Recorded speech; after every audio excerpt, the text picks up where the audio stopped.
Thank you so much for a kind introduction. I brought some books for you which we could look up after my talk.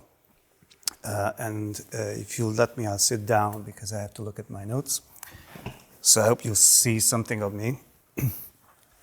This presentation will be, I think, kind of long because in the past few months I've been writing up this topic, and a draft version, if you want to read about it, there's a ready manuscript which is going to be published in a book edited by Catherine Baker, Bogdan Jakob, Anikó Imre, and James Mark. It's about whiteness in Eastern Europe.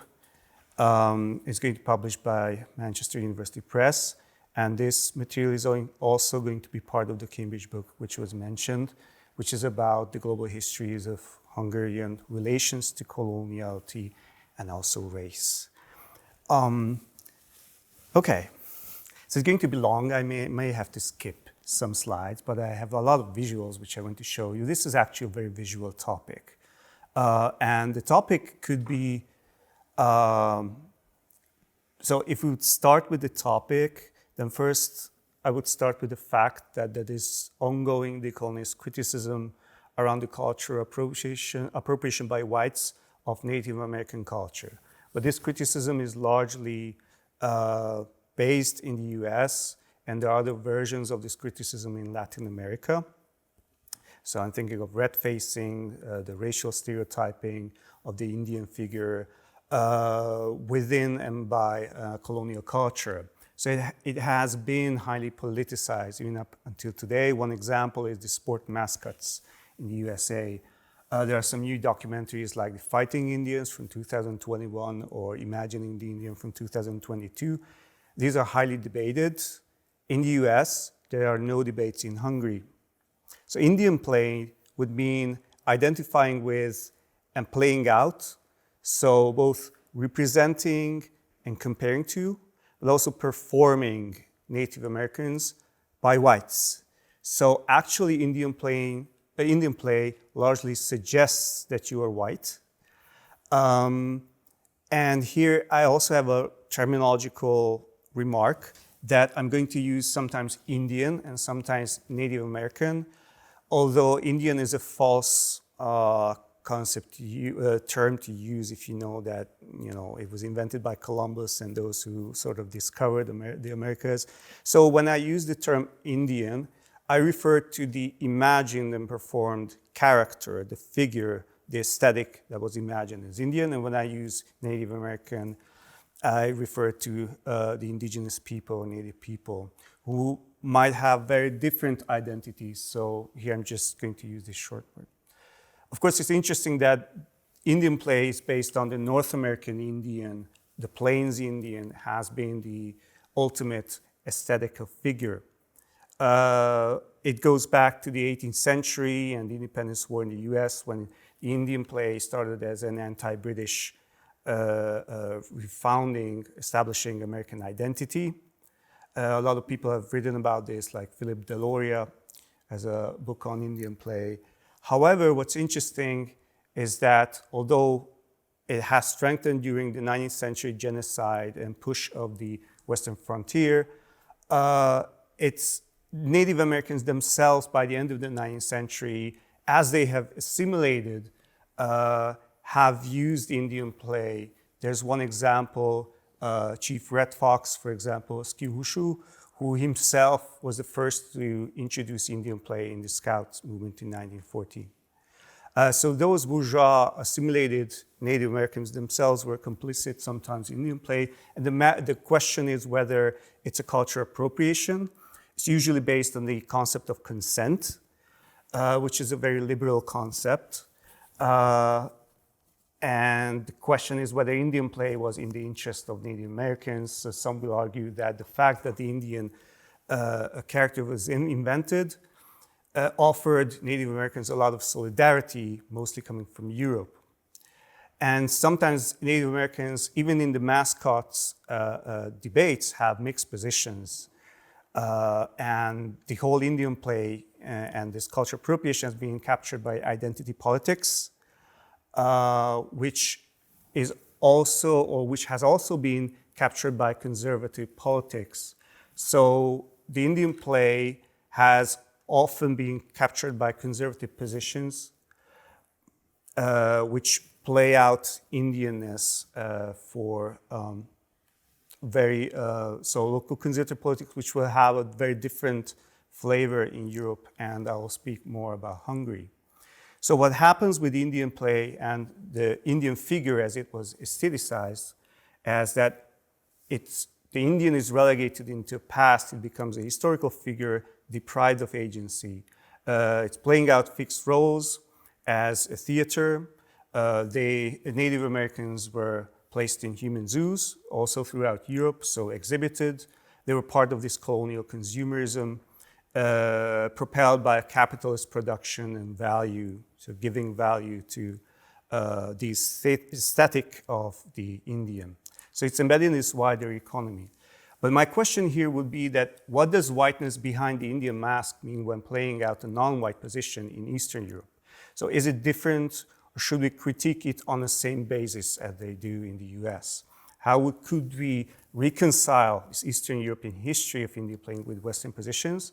And I have to point out that there's no comparative analysis in the region. So we could compare Czech or Czechoslovakian or Polish or GDR and German Indian play with Hungarian or Romanian or Yugoslavian.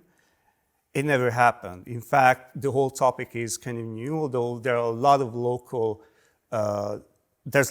knowledge and local scholars and archivists working on, or cultural institutions, people are working on this topic, but it's not part of a wider debate. So this is what I'm trying to push.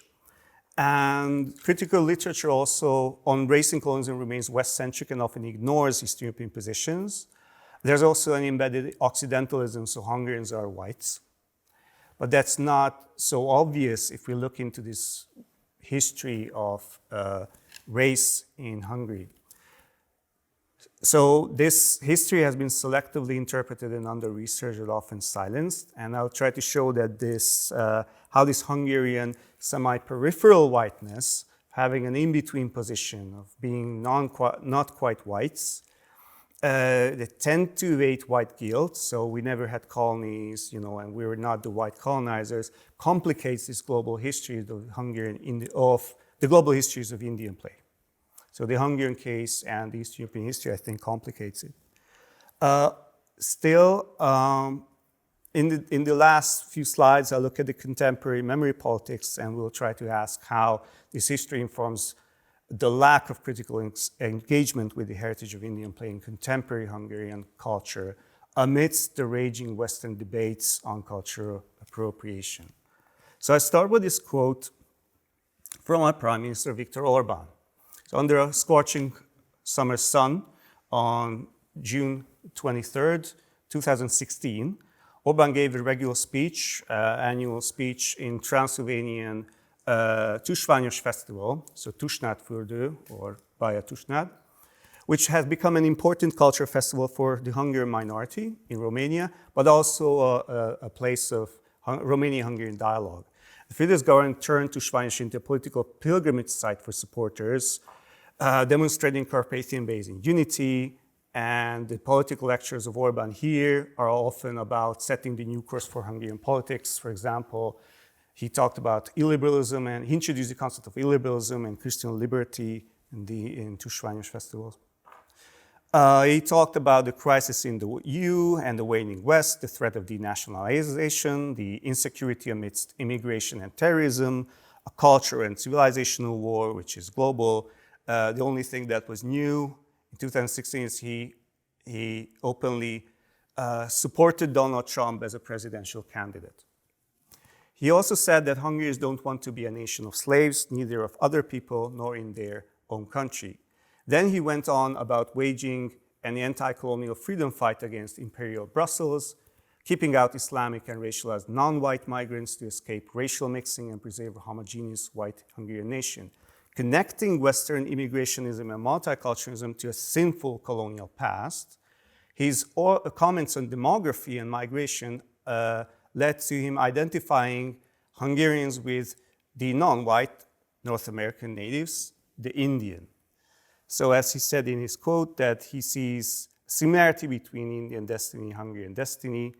We must preserve our nation against these kind of global colonial forces. What's interesting is that this has a certain affinity with other non-white positions cultivated by the government. For example, Hungarians having an Asian origin, which is expressed in Turanism, which is a huge history, especially in the interwar era. So there's a Kurultai festival, a historical festival where they dress up as ancient Hungarians, which has been largely state subsidized. And there are politicians, Fidesz politicians, government people speaking.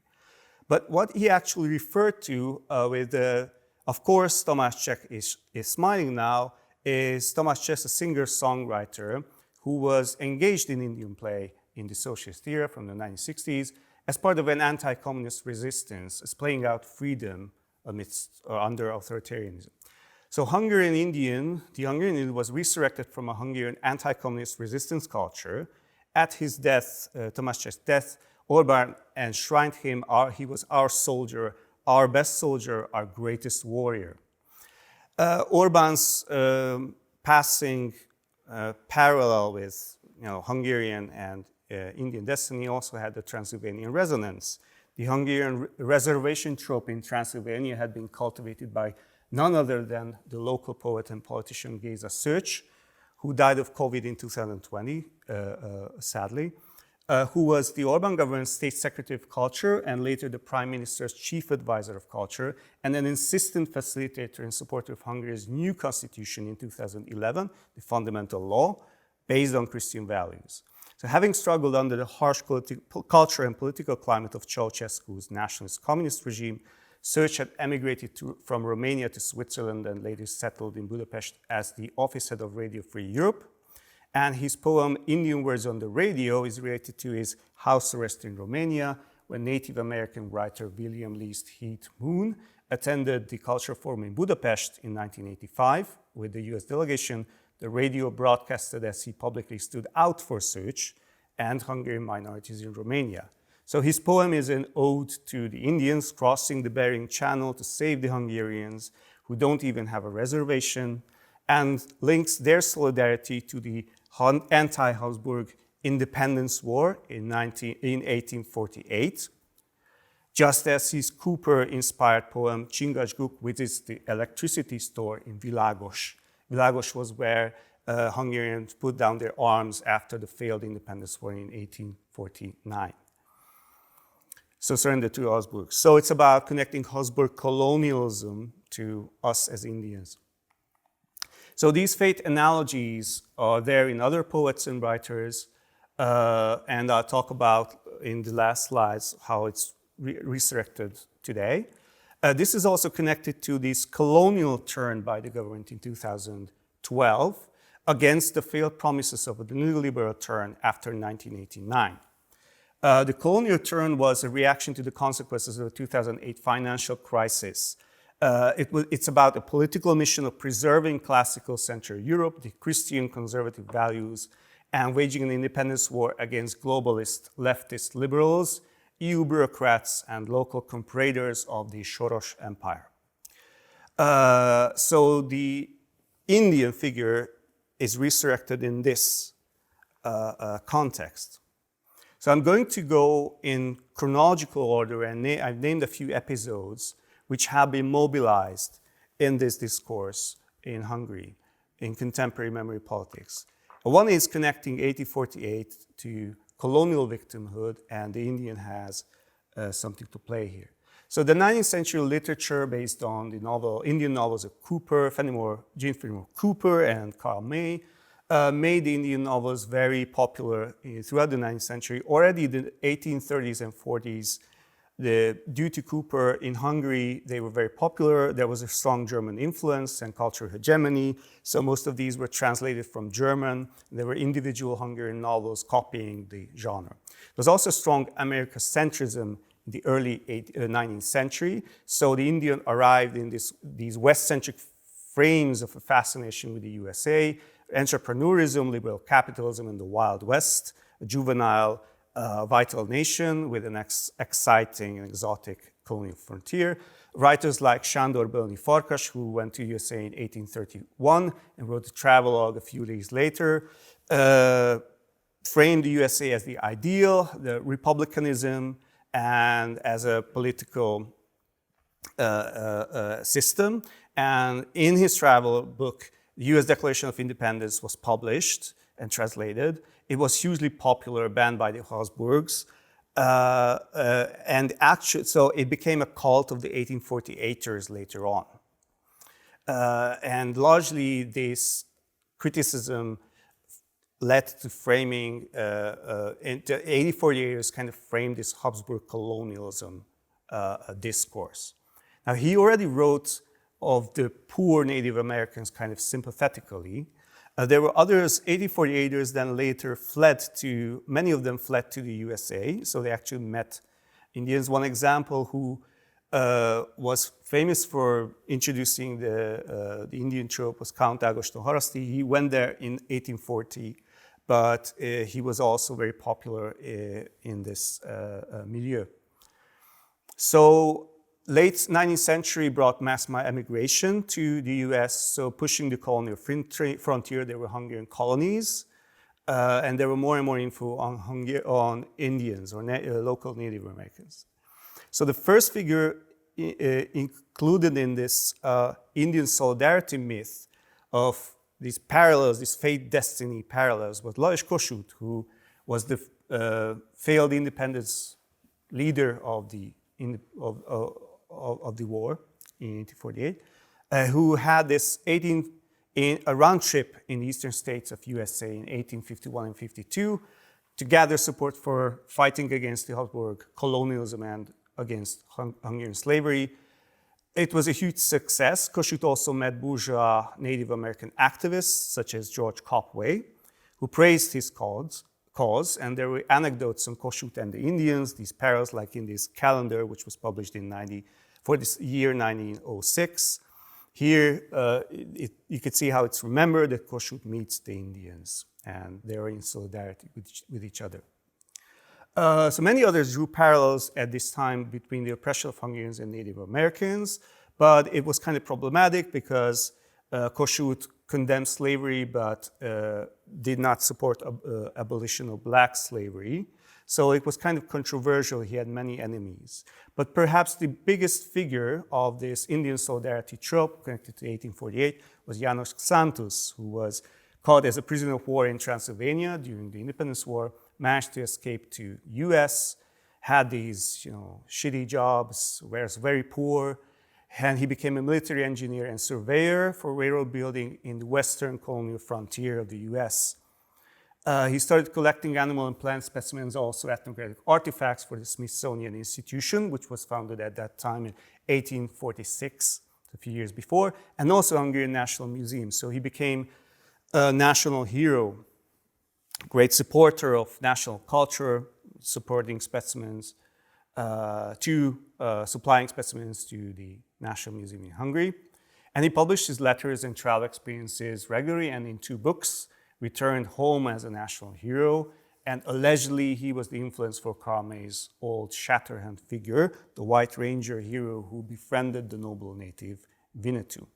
So he has this anecdotic encounter where he meets, where he writes about that he meets as an envoy to negotiate land with the Seminole tribe who resettled from Florida to Oklahoma. And the suspicious chieftain is told that Xántus is a refugee from over the great water. And he replies that, the chieftain replies that you are a true nekam, a true good friend, because you, just as we, were driven from our homeland, and offers his friendship. So wielding the guiding light of enlightened humanism, the anti-Habsburg patriot Xántus proves his anti-colonialism upon meeting the Native Americans. Unlike the white colonizers, he can mediate exceptionally. Okay. Although what's the dark side of this is actually these people like Xántus were actively involved in pushing the colonial frontier. Xántus also had an admiration for the British imperialist colonialism and American bourgeois development. He also promoted a lot of practices as the former director of the Budapest Zoo, like the human zoos, which I mentioned. What's interesting that later on, even during the interwar and during the socialist period, he was revived as this kind of a national hero, solidarity with the Indians, because in the socialist period, this Habsburg colonialism trope was supported strongly, proving that we were colonial victims. And this was used to gain solidarity alliances with the decolonizing Afro-Asian nations. So us having also the same experience of being oppressed by the West. So these are some examples of how his biographers have been reproducing this myth. I mentioned the human zoos also. So for example, the Texas Jacks See You Indian Caravan was performed in 1895 in the Budapest Zoo. There was also Buffalo Bill Show, which had its Eastern European tour, which had a huge influence on those who will later on play Indians. Okay, so the second important trope was the Trianon trauma after 1920. So we are in the interwar period, how the Indian is connected to the Trianon trauma, which resonates also in Orban's speech. So the Christian Indian was one trope where this religious tokenization of the Indian, if civilized and assimilated, may talk to Hungarians. Tibis Gogijic was this a Protestant missionary who was at that time in Innsbruck studying theology and visited Hungary. So he was shown around, and the Hungarians published a lot, these conservative and also conservative religious magazines also connected to the Scout movement. Actually, Tibis Gogijic, so there's his biography is a very interesting figure, but he was shown here as a stereotypical Indian who is supporting revisionism or Hungarian revision. So you could see some of, in the magazines, how looking at the Budapest skyline and arriving and playing out and has this nightmare of being scalped by a Hungarian. So it's very stereotypical stuff that you could read in the Indian novels, what the Indians usually do. So the Boy Scout movement was the most important state-subsidized organization which built on the Indian trope. Győző Temesi was a chief scout who wrote a lot of scout books, was involved in irredentist propaganda, and praised Horthy in a biography. His American trips were used to copy scout pedagogy and Indian play from the US and propagated establishing Indian tribes within scout camps, having Indian identities, so the kids would have Indian names. Temesi's own Indian novel, The Decay of the Cheyenne, enjoyed immense popularity, and it followed Ernest Thompson Seton's pedagogic method of visually demonstrating Indian scout practices within adventure novels. So Temesi drew parallels with Hungarian historical destiny. He said in the preface that I have often found that I feel our human and Hungarian national destiny more vividly as I contemplate the heroes of the Cheyenne, who fought to the end for mere existence against the valiant, child-spirited, fierce enemy. Okay, so the irredentist appeal of the Indian was also to follow a white fantasy about persuading Americans in Temesi's Boy Scout novel To Win, Győzni. 4 Hungarian boys patriotically stand up to Romanian atrocities in Timișoara, and on a summer camp in the USA demonstrate their courage and Indian scouting virtues, which instill the idea of Hungarian justice in American hearts.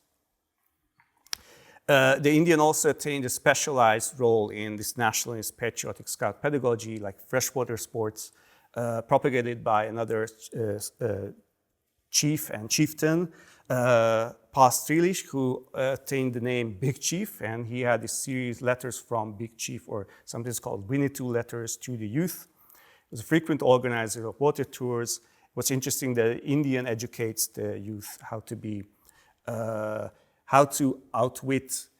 This is a telling scene, how to outwit how the knowledgeable and skillful Indian hero encounters his more powerful white foe. The Indian remains calm and maintains his defensive complexity to tackle the bullying provocateur. This is part of this kind of post-Trianon anti-Western rhetoric that's part of this whole thing. Okay. There was the Gödöllő Jamboree, so World Jamboree of Scouts in 1933, which was a huge thing. There was huge propaganda around it. There's former Prime Minister Páltalaki, where the US Scouts crowned him as an honorary Indian chief with an Indian headdress having the feathers colored in the Hungarian national streaks of red, white, and green. So you could see how the Native American culture was appropriated for this kind of nationalist means. The white deer, the symbol of the jamboree, was representing Hungarian's nomadic heritage. The white deer is a symbol of unattainable yet inspiring progress. In national mythology, it was the wonder deer, which lured the nomadic people to arrive from Asia to their homeland, the Carpathian Basin, which had could provide parallels with Native Americans also as nomadic people. It's imagination. A few more examples. So a more liberal attempt of having a smaller community of Indian play as playing out in isolation from society was coming from Ervin Baktai, who was an Orientalist and Indiologist. So it's funny that most of his work was about India, and he was also playing Indian. So he was a leading Orientalist, and in the 1930s it was a golden age of Indian play. They even founded Loaferstown, a Wild West simulated town, which was moved outdoors. The whole scenery was designed. Most of them were artists, and they became the Danubian Indians, having performed Indianness at the shores and islands on the Danube curve, so along the Danube River. So they had various dress-up attempts, like Greco-Roman antiquity festivals, but the Indian became the ultimate character. And he was largely influenced by Buffalo Bill, and his uncle Uncle Raoul, working in a Native American reservation as a guide, provided them with stuff, so artifacts and American music. This was more an aesthetic project. The books that I brought are also about this. He idealized the Indian as a perfect ethical sportsman, a gentleman, Winnetou style.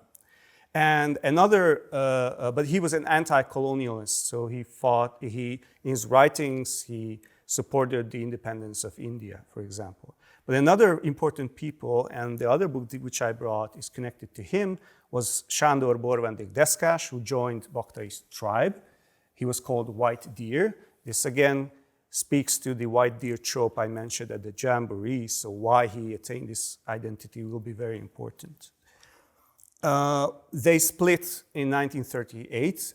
White Deer was mostly connected to the Scout movement that had more mystical and obscure ideas about how to be an Indian and more conservative ideas. His most popular book, The Magician of the Rocky Mountains, was about a Hungarian boy becoming an Indian, which was actually a spiritual awakening, a racial awakening that he's actually Indian.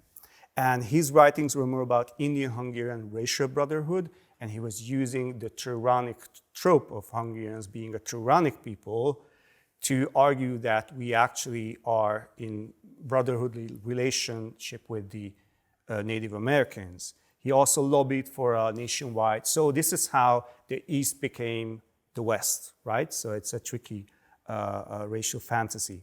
So he also lobbied for a nationwide network of Indian tribes, and both Baktai and Borvendég received honorary chieftaincy and native consent from Native American activists in the US. So this is an interesting turn, that they received all these titles in agreement with the Native American activists, whom Borvendég introduced these activists to Baktai, actually. I have some very fascinating visuals, which about how Borvendég could actually persuade a Native American journalist called Uldenet, Mr. Uldenet, to perform in support of the revisionism. So against the Trianon Treaty, and there were like 600 Hopi activists marching throughout Arizona, protesting for the Hungarian cause. So this is why the article was called Our Copper-Skinned Soldiers of Revision, which reported on this action, which is largely forgotten. Now, in the socialist era, the title is White-Skinned Indians versus Red-Faced Communists, which is a phrase that was used by some of the people who wrote the memoirs of Indian play during the socialist era. The main trope was a clerical Indian play. The Indian was used to camouflage former scouts who were oppressed by the communist dictatorship. So the Indian was used to camouflage scout camping and Christian rituals. For example, Jesus was referred to as fiery heart brother, the Holy Spirit as thunderbird, and the Holy Priest, the movement founder, Father Pál László Bolvári, was called the Big Spirit. So during the socialist period, the Indian play was used to camouflage the activities of Christian activists and Christian opposition. And 1956 revolution offered an opportunity to resurrect the scout movement in Indian play. Borvendig himself managed to resurrect the Indian trope in the Young Pioneers movement already in 1948 in the magazines of the Young Pioneers movement. He also founded the Council Fire magazine, and he used the term the Great Forest Brotherhood to camouflage the Indian movement as an environmentalist movement, and he lobbied further to have these nationwide organization of Indian tribes in Hungary. Okay, the Hungarian Indians were spied upon, house searched and prosecuted for keeping contacts with and providing information for American organizations, such as the Indian Association of America. So afterwards, what's interesting that although there was this prosecution, Indian play remained popular amongst the youth, and it was practiced even during the socialist era. And here we arrive to Orbán's reference, Tamás Cseh, who was one of the proponents from the 1960s, a leader of this tribe in the Bakony. But their performances were also consciously depoliticized, although they had these war games and other things which could have made them suspicious. So the socialist era was also about the lost solidarities with the North American activists. So the socialist regime was not really interested in providing solidarity to North American natives. They were part of this suspicious Western genre of Indian play, while the South American natives were more strongly politicized. So it's an interesting difference which we could talk about. So arriving to what happens after 1989, so there are a lot of documentaries from the 1990s about Hungarian Indian play, also films like Indian Winter, directed by Dezső Zsigmond and János Erdélyi in 1992. And also The Indian, for example, by Balázs Simonyi, which is a short film in 2016 about a boy in a young pioneers camp who dreams of being an Indian because his father defected to America and gets indoctrinated that Indian romance is only an ideology of Western imperialism. All the other examples which I would list in my presentation were about this anti-communist resistance culture of playing the Indian. And what happens after 1989 is only this is remembered, or this part, although the other figures are also in play. So there are these books published by the Ferenc Hope Museum of Asiatic Arts on Ervin Baktai, for example, because Baktai was the director of the museum, and also on Borvendig. But this connection to irredentism, for example, or revisionism, is totally silenced. Also the various ways it has been politicized by the Scout movement and how it has echoes today. So I wanted to conclude with an exhibition. So the exhibition called In the Copper-Skinned Twilight, which is a kind of racist title of an exhibition about Hungarian Indian play. It was exhibited in the Petőfi Literary Museum, so a very prominent Hungarian institution, which is very much state-supported. The racist title is because it was from a 1944 poem called Childhood by Miklós Radnóti, a very prominent Jewish poet. So they are just using this phrase. But the exhibition is trying to relegate the Indian to childhood memory. So the whole exhibition revolves around that this was our childhood and this is part of our childhood. And through this, it becomes an internalized and individualized mental experience of an infantilized subjectivity to reproduce white innocence.